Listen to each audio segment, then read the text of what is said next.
Hey, what's up? My name's Caleb. I'm a full-time reseller. Today I'm going to be going over the second part of my weekly thrift haul. In the last episode and in today's episode, I'm adding up my potential profit to see if I can cover my family's recent vacation. I was planning to upload this video while I was on vacation, but here's a tip as a full-time reseller and somebody that's self-employed full-time. If you're taking a vacation or setting aside time to rest, actually rest. So I decided to just wait till I get back to post this. So let's jump into the video, stick around to the end to see if I made it. I paid $4 for these 511 tactical pants. These do have a little bit of belt wear around the waistline, but at $4 I wasn't gonna leave these behind. These are in a bigger size, but they're the nice cargo ripstop model, and they don't have that ropey kind of belt thing on it, which is what the earlier models had. So these ones are a little bit newer of a model. Probably sell those for about 20 bucks. I paid $4 for this pair as well. These are also 511 tactical in size 46, but these ones are a wool blend, so I'll have to look these up and see if they're worth a little bit more or a little bit less than the ripstop ones, but I would guess about 20 bucks as well. I paid $5 for this Pendleton sweater. This is just a cotton cashmere blend. It's not actually wool. The wool Pendleton sweaters are way more desirable, but even a cotton one for $5, I wasn't gonna leave it behind. It'll sell for 20 bucks. I paid $4 for these Amazon delivery driver pants. This is another item like the UPS and the FedEx apparel that I wouldn't recommend selling on eBay because delivery driver uniforms are being taken down by eBay and can result in an account suspension. But these actually do sell really well. The comps are really good, but once again, don't sell it on eBay. I'm gonna list these on Poshmark and probably sell them for about 25 bucks. I paid $3 for this Zero Restrictions golf vest. This kind of has like that faux suede material. It feels really high quality, and it also has this sea view, I'm guessing that's a golf club embroidery on it. And I'll look up that golf club, and if it's an expensive place to golf or a prestigious place to golf, it might help the value. If not, it's not really overly offensive. I bet it only hurts the value just a little bit, but at $3, I'm happy to pick it up and sell it for about 20 bucks. I paid $3 for this 511 tactical polo. It is size XL, which is a good size, and it is new with the tag, so I'm guessing this is about 25 bucks. I paid $5 for this Tommy Bahama polo. This is the Supima line, but the reason I picked this up is it's 5XB.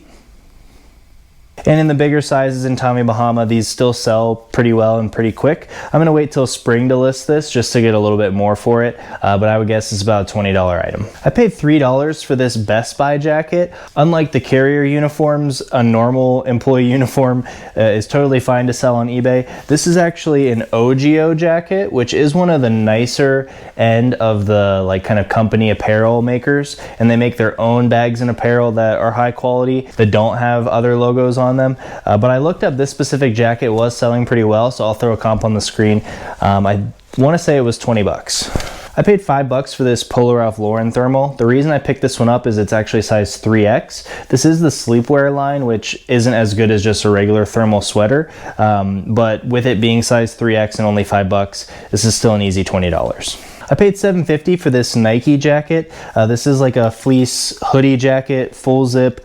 I really like when the sweatshirt hoodies have the full zip and pockets, so I can call them a jacket, because that's gonna help them come up in results for people looking for hoodies, sweatshirts, and jackets, and help this sell a little bit quicker. And it is size 2X, which is why I was willing to pay up a little bit for it. I paid $5 for these vintage Levi's. This is another pair of the 540s from the last video in a medium to dark wash, and these are from 1998.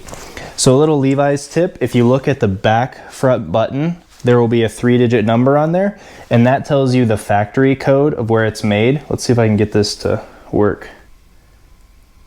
So this says 174. So then when you go to the back of the tag, go to the back of the tag and you go to the line of 174, and the second number 0498 is actually the date.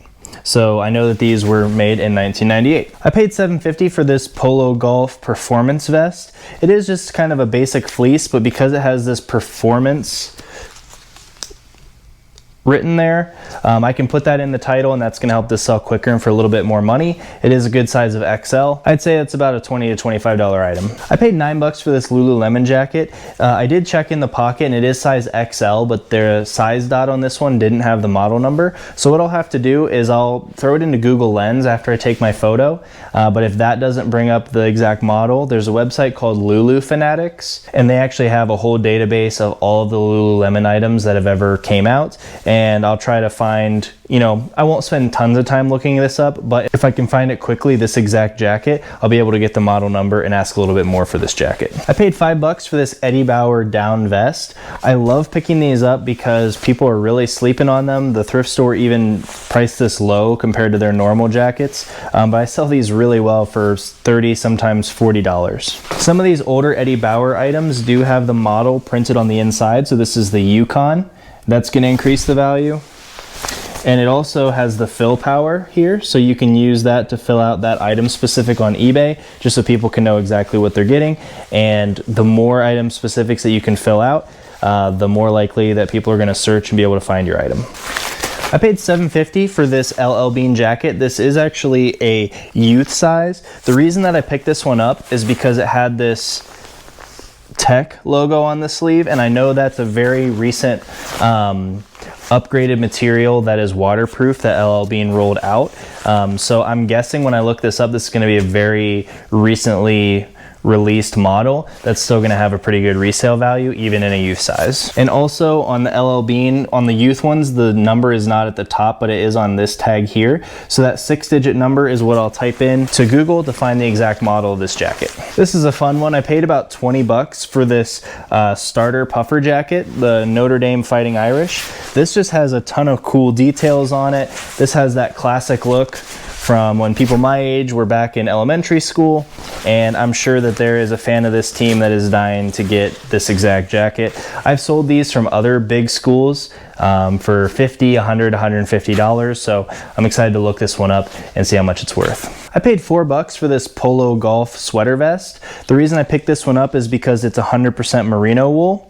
It does have a little logo here. I'm guessing that's going to another golf course, but it's not one that I'm familiar with, so I'll have to do a little research and see if that helps the value. If not, it's not offensive, it's not really loud, so I'm sure it doesn't hurt the value much.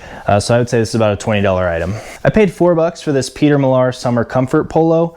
I have no idea what this logo is, so I'm kind of curious to figure out what that is. To me, it looks like a milk bottle, but maybe it's something cool.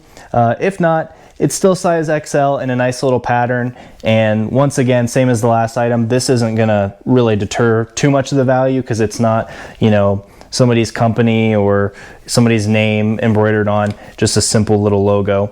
So I would say this is about a $20 item. I paid $4 for these Under Armour joggers. The reason these ones stuck out to me is they had this really long hem at the bottom, so I'm guessing this is one of the more performance models.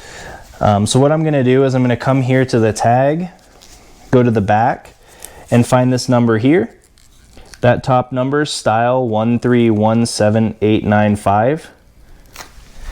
I'm gonna type that into Google and find the exact model of these and hopefully sell them for about 20 bucks.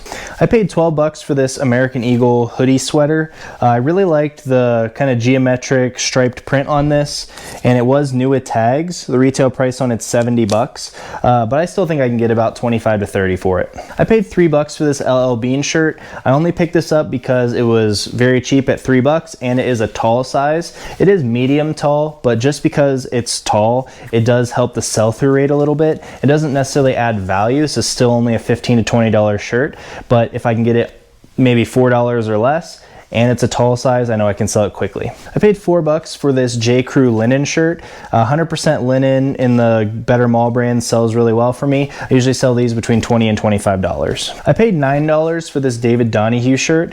I've heard that these sell for like 25 bucks, and this one's in great condition, but to be honest, I thought that this was one of the half off tags when I picked it up, so I definitely wouldn't have paid $9 for it if I had got my colors correct. So just another reminder, make sure you double check yourself when you're going through your cart at the thrift store. I went over my items twice and I still missed this one. I'm not going to lose money on it, but I definitely would have waited till next week when it's half off and only 5 bucks. I paid $4 for this LL Bean flannel. It is pretty lightweight, so it's not one of the chamois flannels or anything too crazy, but I still can sell this quick for 20 bucks. I paid $5 for this Wrangler shacket. This is flannel on the outside and quilt lined on the inside, and it has pockets down here, which means that I can call this a shacket and sell it for a little bit more money. I've been selling these quick for about 20 bucks. I paid $5 for this vintage sweater. I got this purely off of the style and the design and that it was made in USA, but it is brand IOU, so I'll have to look that up and see if that helps or hurts the value, but I knew that the kind of iridescent multicolor style here in this chunky rib knit sweater would still sell quickly for 20 bucks regardless of the brand. I paid 15 bucks for this Carhartt flannel lined shacket. It is size large, which is a decent size, and these heavy canvas shackets, even though they're not the full-blown heavyweight insulated jackets, these still sell really fast for me for maybe 40-50 bucks. And I paid 15 for another one in another color. I paid $7 for this Banana Republic flannel. It is new with the tags in a decent colorway here. It is size small, so it will sell a little bit slower, but I sell the new with tags Banana Republic shirts anywhere from $20 to $25 pretty quickly. I got this Nike sweatshirt for $14. It is new with the tags, and I think this is Princeton, either college or university wrestling. So I think the combination of new with tags, big size of 2XL, and a college behind it, I think this will sell pretty quick for about 30 bucks. I paid $4 for this J. Crew sweater. This is 100% lamb's wool and new with tags, so this is definitely a great pickup. This just has a super nice feel to it. The retail price on it is 70 bucks. I would guess I'm gonna sell it for about 30. I paid $7.50 for this Ohio State jacket. This was new with tags, and it's not super old, but it's kind of like a Y2K kind of era, and it has a nice stitching on the front and it's full zip, so I think I can sell this for about 25 bucks. I paid 12 bucks for another one of these William Murray or Bill Murray polos. The reason I like this one is that it's size 2XL, so I think that'll help it sell quick, but still probably only worth about 30-35 bucks. I paid $4 for this Wrangler Pearl Snap short sleeve shirt. This honestly is not a great item in the winter, but since I'm holding back some items for the spring, I can sell this quickly for 15 to 20 when spring rolls around. So as you can see on the video, we made it up to $2,040 in gross sales. Now I charge shipping for my items, so when I was adding up those numbers, I was leaving out the shipping costs because the buyer is going to be paying that. On a lot of my items, I do make a couple extra dollars here and there on the shipping, but for today's video, we'll just leave that out. To get the true projected profit from that gross sales number of $2,040, I'm going to start by taking away 20%. If some of these items sell on Poshmark, the fees on Poshmark are 20%, and on eBay they range from 13% up to 18% because I do promote my listings at 5%. I did round down on most of the projections, and also that little extra buffer in the percentage of fees that we're taking away with 20% could account for any accepting offers or sending out offers. So from the gross sales amount, that 20% number is $408. I also have to subtract my cost of goods for all these items, which is pretty easy to calculate because it's just everything I spent at the thrift store at that one time. And that number is $529. That leaves us with a projected profit of $1,103 from just one thrift store. Now I did calculate some of my expenses for my vacation to see if I could cover my vacation with just 1 week of thrifting. My family went from Ohio to Florida to get a little bit of warm weather. The flight cost us $318. We had to pay $120 extra to take a bag back and forth. Thank you, Frontier Airlines. We paid $427 for the rental car for the week, and we paid $72 for the gas for the week in the rental car. And our food for the week cost $577. We do have a connection down in Florida, so we're able to stay there for free. So after all those expenses added up, our vacation cost $1,514. So that does mean that I did not accomplish my goal of covering the entire trip, but it's priceless to go on vacation with my family, and the rest was much needed after a super busy Q4, so I'm still happy either way. Make sure to hit the subscribe button down below if you want to learn how to make more money reselling online. Thanks for watching.